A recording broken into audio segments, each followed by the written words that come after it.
All right, so welcome all of you again to the class. I hope all of you are doing well. Yes, last week we could only have just two classes. I had to cancel the other one, but from now onwards, we'll try to pick up the pace and hope you are able to catch up. Again, my offer stands. If at any point of time you guys face difficulty in understanding the concepts going too fast, feel free to reach out to me through emails. We'll try to arrange for a different session for you if multiple people are having the same issues and so on and so forth. Okay. An assignment is going to come soon. Topic wise, it's just based on what we will learn perhaps by the end of the day today, but it will be tricky. It will be kind of a tricky question so that you think of different variety of the problems that you are going to facing. Okay. All right. So far I've just given you a very basic overview of what the interest rates are and the simple interest rate and the compound interest rate. Today I'm going to give you a concept of something called an equivalence, right? And the idea behind equivalence, like at the beginning of this course in the two classes earlier, I started with the statement that $100 today is not the same as $100 tomorrow.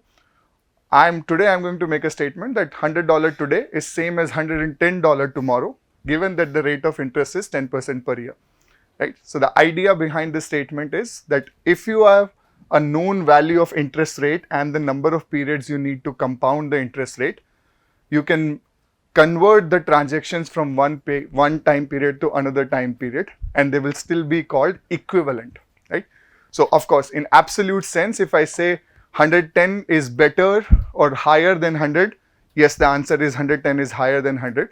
But 110 tomorrow or 1 year later may not be higher than 100 today. That's the main idea, right? So the absolute value of those terms might be different, but when you account for the time value of money concept, they are called equivalent in this particular case, right? And we'll particularly look at an example where you have to repay some original amount of loan, and as long as you are not changing the repaid total duration, for example, 10 lakh rupees you have to repay in 5 years plus some interest rate, as long as you're not changing the interest rate as well as the total period of 5 years, no matter how you pay, all of these concepts are equivalent in the economic terms. I'll show you through the example. That is something we are going to do today. All right. So idea is like, again, simply putting, how much are the $100 today worth 3 years later? In order to get this answer, you need an information of what is the rate of interest and the type of interest. Type of interest will come later, but of course, by default in this course, if nothing is mentioned, we are talking about compounding. We are not talking about simple by default, okay? If simple is mentioned, only then you are supposed to use it. And by default, we'll also come to the how to convert the rate of different time periods and all. We'll not worry about that today. And the time, so all you need this information to calculate the equivalence is the interest rate and the time periods in which you are going to make the payments and so on and so forth, right? So in this particular case, if the simple interest rate at each year, this $100,000 invested today are earning 100. So at the end, you get a 1,300 rupee, right? But in the compound interest rate, the same thing. We have all seen the formula. So in the first year, the total interest generated is 100. In the second, it's 110, and the third 121. So the amount that you will get at the end of the 3 year is 1,331. So what I'm saying is, this 1,300 rupee 3 years later is same as 1,000 rupees today, given that interest rate is 10% simple. Okay. In the second statement, what I'm saying is this 1,331 rupees 3 years later is same as 1,000 rupees today, given that interest rate is 10% per year compounded. Make sense? Absolute value of 1,331 definitely more than 1,000. But this 3-year concept is something that I'm going to say, right? This is a statement that I'm making, and this is precisely what I mean by equivalence. When we talk about equivalence, you have to consider the time value of money and the interest rate that is given to you. Okay with me in this statement? No, don't do me Indian no, give me a normal no, okay? Alright, so we are going to by default focus on the compound interest, and that's all the problem statement. Unless mentioned, we will deal with compound interest problems, right? So let me show you through one example. In this case, you have to repay a $5,000 loan in 5 years at 8% per year compounded interest rate. This is the problem. You have been given 4 different options. Plan 1, you can pay all the money at the end of the 5 year. So you borrow today, later 5 years later you pay all the money. Plan 2 is, no need to make elaborate notes on this. Of course, all my slides will have very detailed answers, so you can follow. But yeah, writing is always better and it will give you some idea, you'll get a hands-on practice of things, right? Plan 2 is, we pay the interest annually. So we are not repaying the principal amount. Whatever interest gets generated in a year, we just repay that interest amount, right? And then finally, whatever the principal remaining was, we repay at the end of the 5-year period. Clear? Plan 1 versus plan 2, difference is clear. Plan 3 I am saying is that I am paying the interest as well as a portion of principal, which is I am paying the interest that gets generated in a year, but at the same time I am also paying 1,000 rupees from the original principal amount, right? And in plan 4 is I am paying an equal amount each year, which is very standard way, which I have also talked about, installment, right? Equal yearly installment, I will repay the loan. Understood the 4 different plans? What I am saying is that if you are not changing the 5-year period, the loan that you borrowed and the 8% per year, all these plans are equivalent in economic language. Okay? Absolute amount that you will ultimately end up paying will differ in each of these cases, but all of these plans are equivalent because you are not changing the original 3 constraint. You are still repaying the $5,000, you are still repaying in the 5 years, and you are still repaying them at 8% per year. Okay? Now let me show you the calculations of how this will, and this kind of a structure will also give you an idea how to set your Excel sheets as well, right? And then in the final plan, I am also, there is another part B of the question which says that if instead of an 8-year % per compound interest, if instead of that you had a 8% per year simple interest, and you are still paying the interest only, it's I think equivalent to the plan 2. So then how the answer change? Are they still equivalent or not is the kind of question that I am dealing with. Okay? Alright. So let me first show you the plan 1, which is pay everything at the end. Alright. So how do you set up the Excel sheet? Typically you start with end of year convention. So 0, 1, 2, 3, 4, 5 is the total number of years that is considered about. In the first, at the end of year 0, you have borrowed 5,000 amount total. At the end of year 1, this 5,000, how much interest it will accumulate? At 8%? 400. So the total owned at the end of 1 year becomes 5,000 plus 400, which is 5,400. Make sense? In the next year, how much amount it will accrue in terms of the interest? 5,400, 8% of that, right? So if you calculate that, that will come out to be 432. Add it to the 5832. You are not making any in between payments, right? That's your plan 1. So you are not making any intermediate payments. So there is nothing happening in this column, and this keeps on improving, right? So at the end of 5 year, you are owning $7,346.64, and that you have to repay. So final amount that you pay in this particular scheme is $7,346. With me in this simple calculation, got the understanding of the structure. We are doing easy by easy, step by step. It will also help you to structure your Excel sheets when you are doing this more complex questions, okay?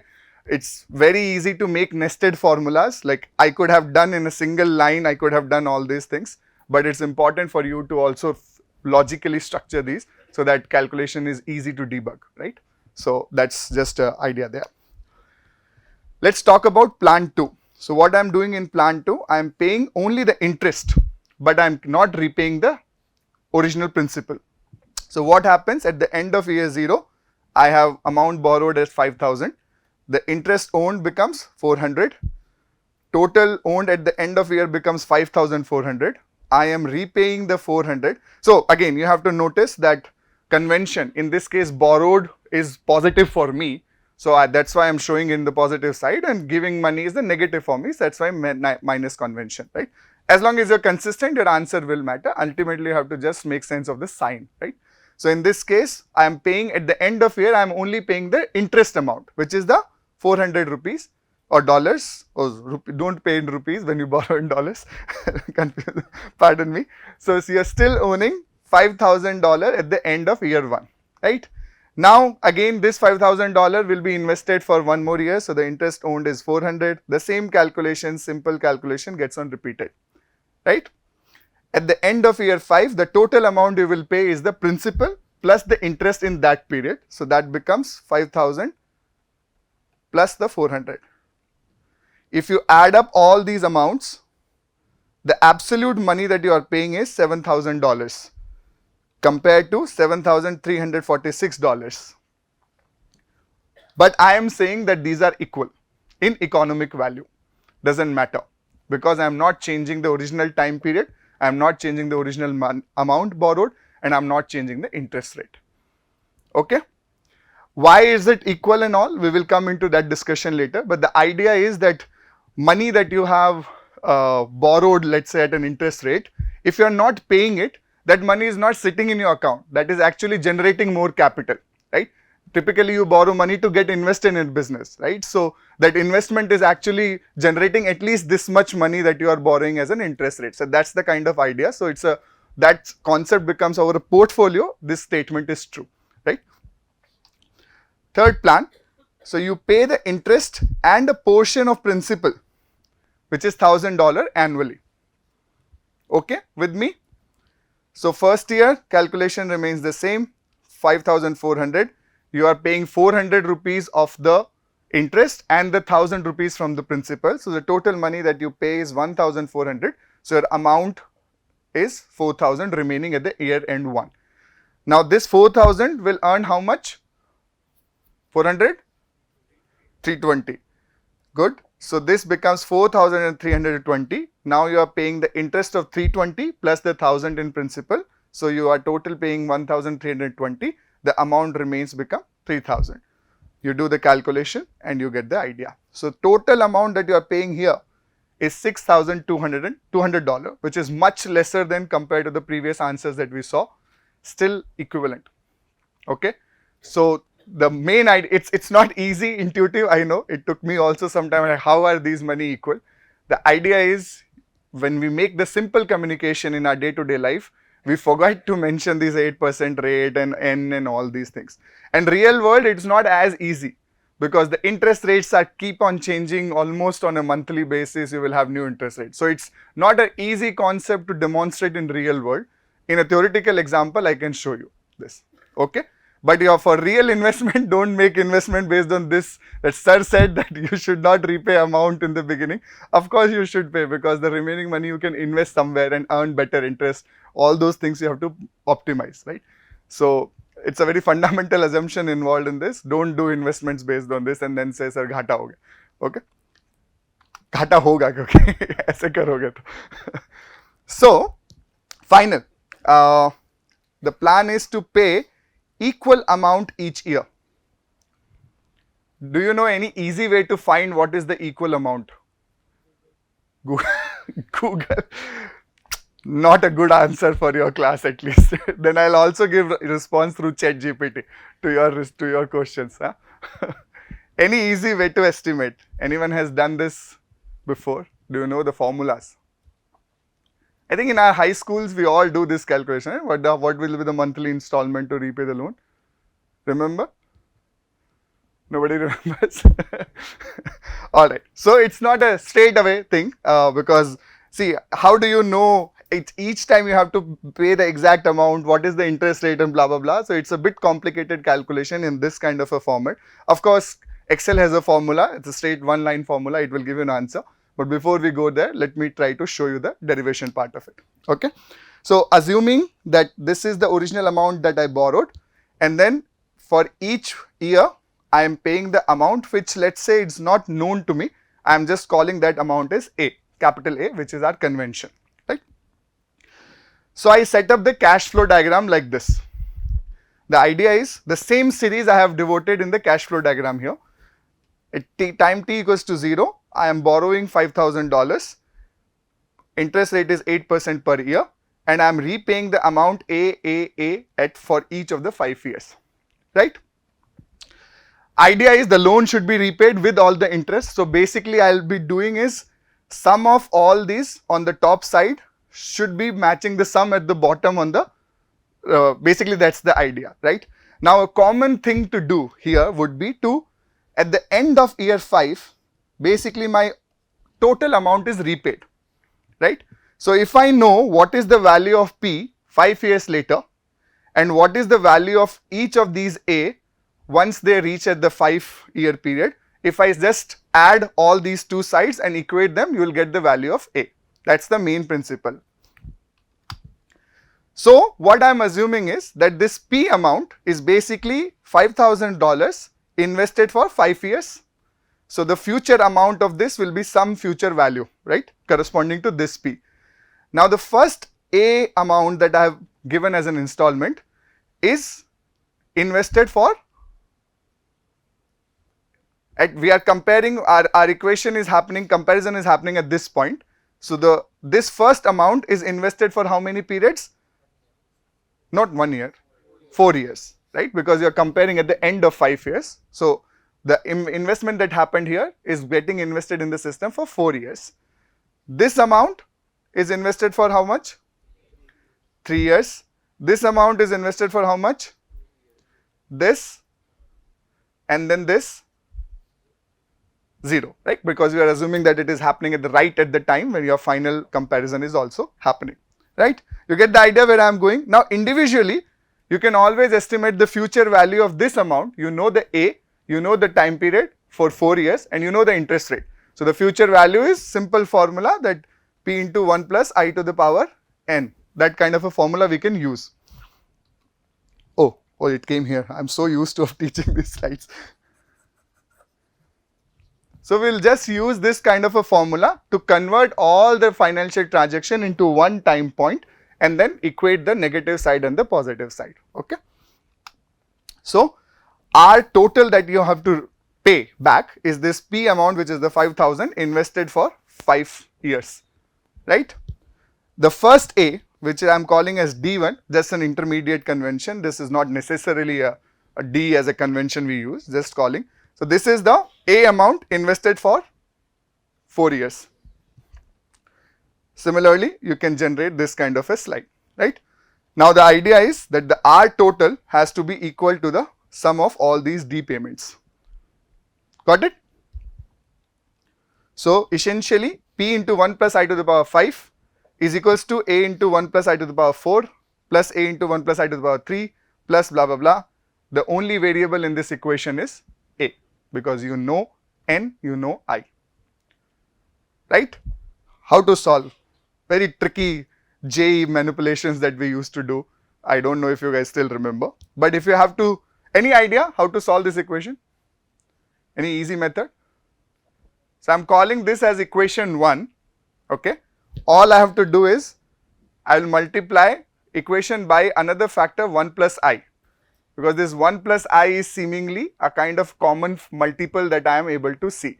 I created that 1 plus I to the power 0 here, right, so that it becomes easier for you to understand the whole concept. So my equation 2 now looks like this.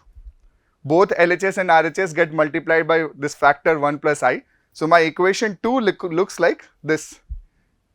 All agree? Anyone having problem with this step? Now what? Subtract 2 minus 1, 1 minus 2, whatever you want to do. So you subtract equation 2 from equation 1. You get a nice factor. P into 1 plus I to the power 5 becomes common, and then this factor 1 plus I minus 1 will also remain on the left hand side. So this comes out a I, okay. Now here, I am not yet simplified this equation, but this is the first term coming from equation 1 minus the second term coming from equation 2. Noticing any patterns? There are equals in the minus, so you don't need to worry about all those calculation at all. So simple,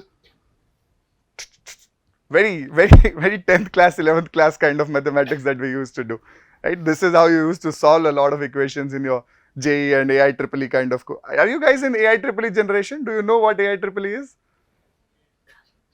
You have a common exam right now, right? Oh, I'm feeling old now.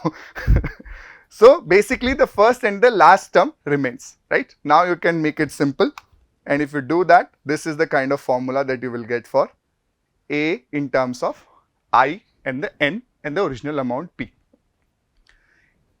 Still not with me, this LHS remains the same, all the other terms got cancelled, the only terms remaining is A into this 1 plus I to the power 5, which is coming here, and this one, which is minus 1 for that term. This is simple, easy to understand expression that we can all use in case you need it, right? Anyone having difficulty with this? Again asking, anyone not able to follow? Simple. Any doubts, let me know. There's a 5 marks question on assignment in this. And you will do mistake, I'm telling you right now. Out of 180 students that I've taught this course so far, only I think 20 have been able to get that question correct. Nothing rocket science, same principle. So this is the formula of A is equals to A in terms of P, I and N. This you can actually generalize this because 5 here is equal to N. When we will do the analysis later, this actually is a very generalizable formula in terms of the N is the time period also. So this is the generic function. So now can you try estimating what is the value coming for this problem? In our problem, we are dealing P is equals to 5000, I we are dealing as 8% and N we are dealing as 5. So these 3 values should be put into this equation for you to get the answer. Okay, option A is what? 1252.28. Is this? Okay. Option B? Okay, so this is a question with only one option, correct? So then, yeah, this is the correct answer. You are getting a 1252.28. Okay, now can you quickly make this kind of a table? Now that you know the value of A, can you fill the rest of the table? The question is this whole table correct?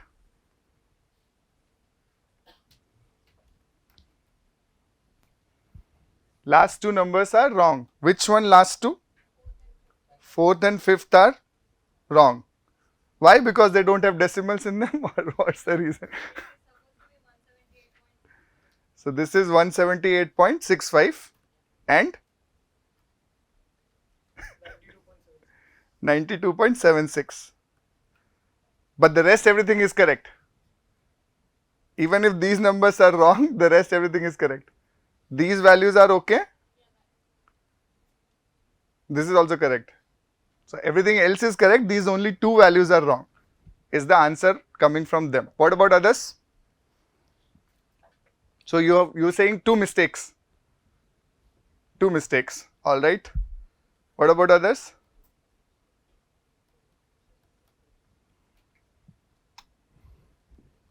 Is this what you put?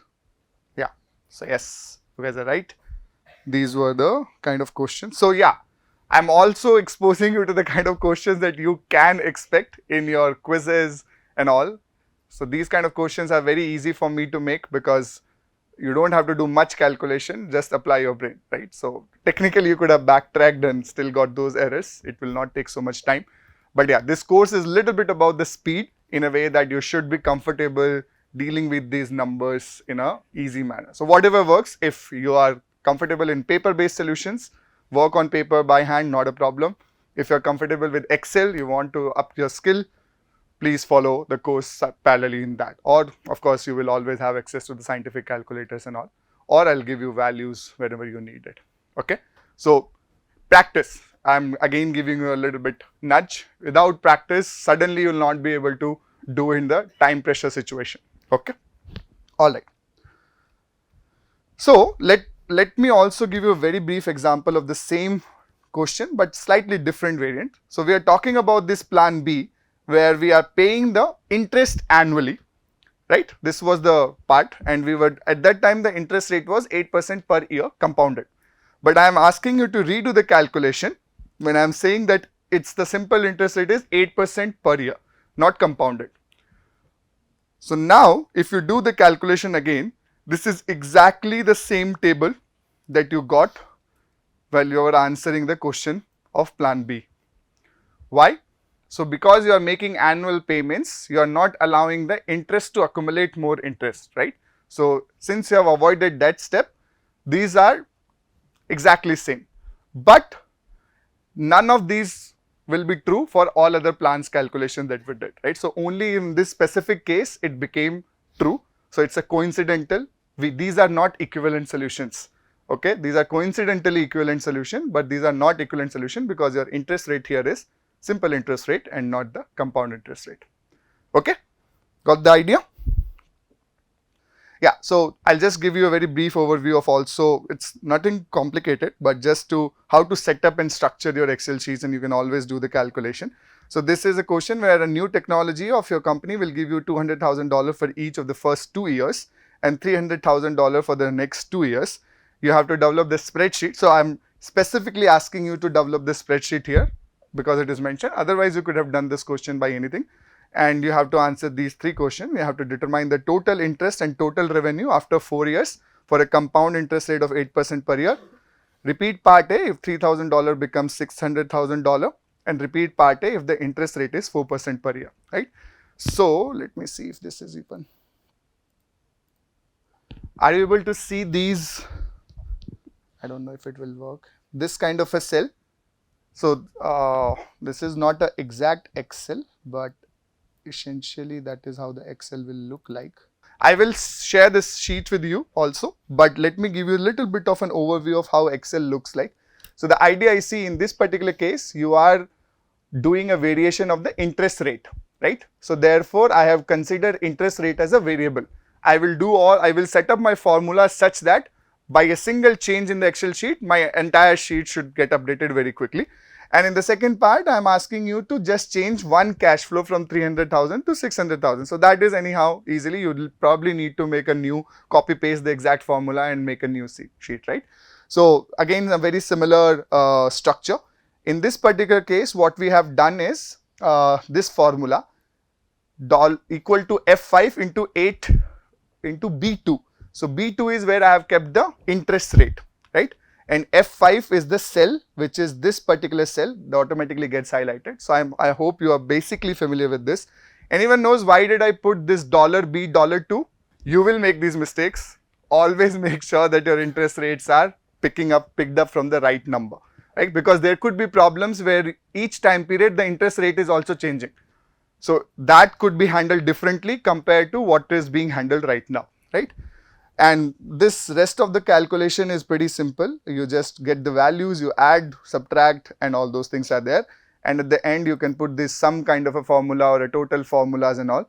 And this will also give you ideas. So get a basic familiarity. I will share this sheet with you and how to, anyone not familiar with Excel at all?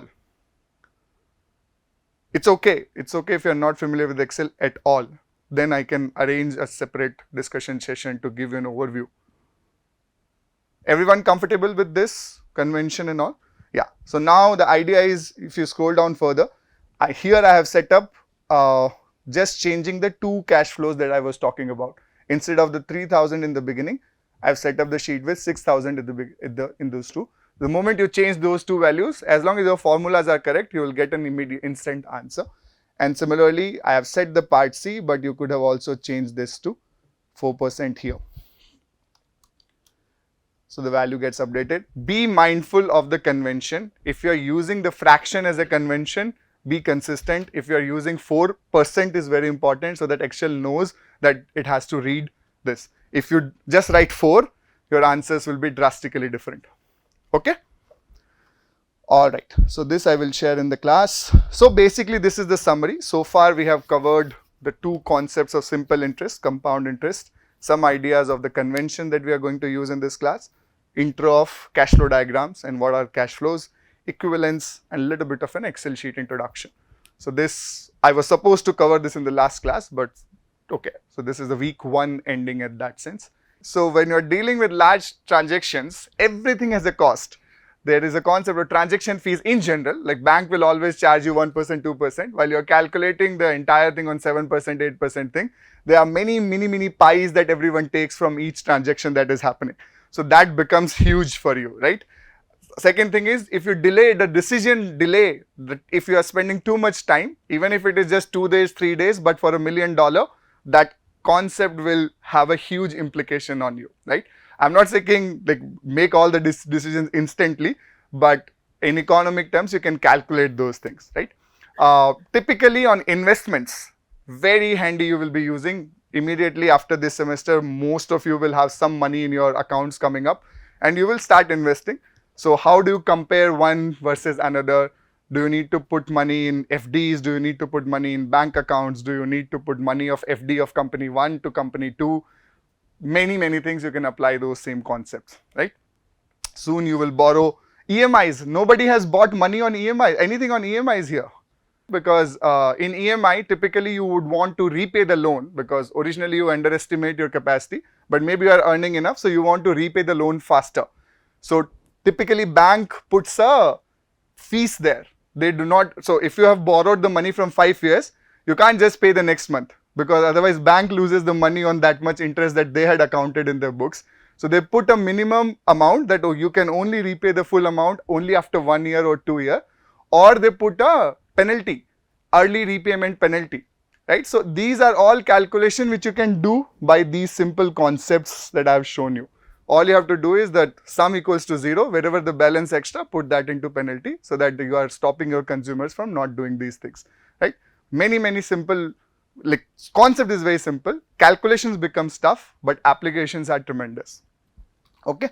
So in the last lectures, I had shown you these kind of factors, right? P, the A as a function of P, and similarly P as a function of some I and N in terms of how to estimate the future value out of it and all.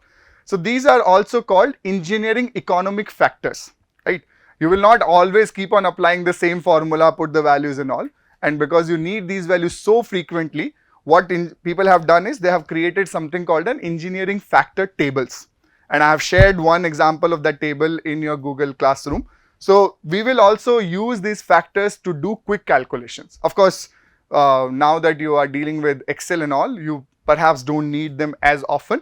But when you are doing a lot of calculation in the field, these tables becomes very easy for you to understand and use, right? So in this particular unit, essentially in this whole week, we'll be deriving a lot of understanding of what these common factors are and how to derive them, and again through the examples in Excel sheet and normal examples in the how to use hand calculation, how to do navigation here and there and things like that, okay? So alright, so the first factor, we have already seen this, I'll skim through that. So the idea is these factors are called F by P, P by F. Idea is if you know P and you know I and N, what is the value of F? You can estimate. I've already shown you the calculations for that. The inverse of that is P by F. So if you know F, you know I and you know N, you can always do the calculation of P. So these factors, the tables that you will be using are functions of I and N. And therefore these are on the numerator and denominator, this is always a ratio of F by P, which is always expressed only as a function of I and N, right? So now that you know an I, different values of I, different values of N, you can generate those tables on your own also if you would like to be using personally. So in this particular case, we earlier derived this formula, F is equals to P into 1 plus I to the power N. Everyone okay with this, or you want the derivation again? F is the future value, P is the present value, N is the number of time periods you have invested the money for, and I is the interest rate, right? So, and the cash flow series equivalent of the same is given here. The P you invested at the end of year 0, after N period of time, you are estimating F value here. Convention you can forget right now because formula does not take into account the convention, it's just we are showing in the cash flow series, okay? So this formula you can use. So this f by p, basically this equation, if I take, it becomes this 1 plus I to the power n. And this 1 plus I to the power n is called f by p factor, or single payment compound amount factor. Single payment compound amount factor. Making sense? Assuming I remains same and n is given to you. Alright? So, how can you use this formula? For a given p, given I and given n, if I ask you to find f, so your calculation would be p multiplied by the f by p factor. Making sense? Dimensional analysis we used to do first thing in the physics class in class 11th. Also, always make sure that you write these conventions so that it becomes easy. So it's like if you want to estimate f, and if you are using f by p formula, the p has to be in the multiplication and not in the division, because then like technically dimensionally you can cut them, right? Otherwise you will get confused. You might use a p by f formula and again multiply by p and then say, sir, concept is right, answer is not. So marks will also not be right, right? That's the idea. So dimensionally also you can understand easily that, and therefore it's a good practice to write the calculation that you are doing in such kind of a notation, so that you're always consistent and you are always know that what you are actually estimating. It will help you debug your own answers later. For the same problem, if you know f, if you know I, and if you know n, you can identify p. Now, but instead of p, you have to use, instead of using the f by p factor, you have to use the p by f factor. Got my point? P by factor is nothing but the inverse of the same thing. In this particular case, it is easy. It is called single payment present worth factor. Single payment present worth factor. Easy. You don't need to remember all these large abbreviations and all. They will become clearer as we use them many times in the calculations. But for now, the concept you have to understand. Alright, shall I go ahead? So, this is the kind of table that I have shared with you in your Google Classroom. So, typically this kind of tables will have different values estimated. So, for I is equals to 1%, for different values of n, people will give you all the common factors that you will need. For example, f by p, p by f, f by a by f, p by a by p, and a by g. I'll derive each one of them for you in the terms of mathematics. So, you could either use the formula directly if you have the resources, or you could read the value from the table here, right? So, what you will do, you will see I is equals to 1%, n equals to 4. So, I will use the p by f value or f by p value from here, directly you multiply from the table, okay? Of course, it cannot be calculated for each i's and each n's, specifically if you are just a manual paper based. So, we will also deal with how to deal with those kind of problems. But in Excel, you can actually calculate for n number of whatever the n value and whatever the I value. It will give you a very nice answer. I'll show you the formula also. Everyone knows how to type formulas in Excel, right? So, this is the, if you want to estimate the future worth of a present single payment that you have made, how will you use? The formula is equal to FV, right? And then FV formula requires certain arguments to be passed in order to calculate it, right? The first argument is I value in percentage. I value in percentage, okay? Or whatever it gives you. Even I am not 100% sure. Each version of Excel has a different convention for that. So, you just confirm what is you are using. The second argument, and the argument is basically a function is, it requires certain input values, and for each input then it will give an output value, right? So, the FV is a function in Excel and each of these are arguments. First argument is I%. Each argument has to be followed by a or separated by a comma in Excel. That's the formatting of it. N is the number of years or the number of periods. This one you leave empty. Basically put double comma. So, your argument will look like this. So, here there will be some, let's say 8% value, 4 years. This you keep empty. So, there will be the 2 subsequent commas. Why empty? I'll give you that answer also. Here you put the value of p that you want to calculate the f, okay? And then when you are finally reaching here, Excel will give you two options. Is it giving? 0, 1. So by default, we go with this 0, which is the end of period convention. But Excel also has a functionality of a start of period convention, and if you want to use that, you put 1 as an argument. If you want to go by default, you put 0 as an argument. If you don't put anything, it will also take 0 as a by default argument. Making sense? Want to check the formula? $1,000, 8%, 3 years. How much is the money? Or 10%, 3 years. How much you are getting? Use this formula. For 10%, it has to be 1,331, right? 6,000, definitely not possible. Or give me also the opportunity to invest in such a scheme. I will also put money. Okay, the reverse of this formula also I'll quickly cover. The reverse formula is called PV. So FV is for the future value, abbreviation. PV is for the present value. Argument, rest of the argument remains same. I percentage, N, empty space, F. So you give the future worth as an argument, and it will give you the present worth of the same. Okay.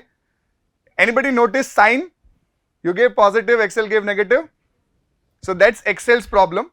You have to take care of that. So Excel by default assumes this convention that P and F are on the opposite side of the cash flow diagram. So you have to always interpret these values with your mind, because if you are just simply adding, subtracting, you will miss the sign convention sometime. Okay? Have to be extremely careful.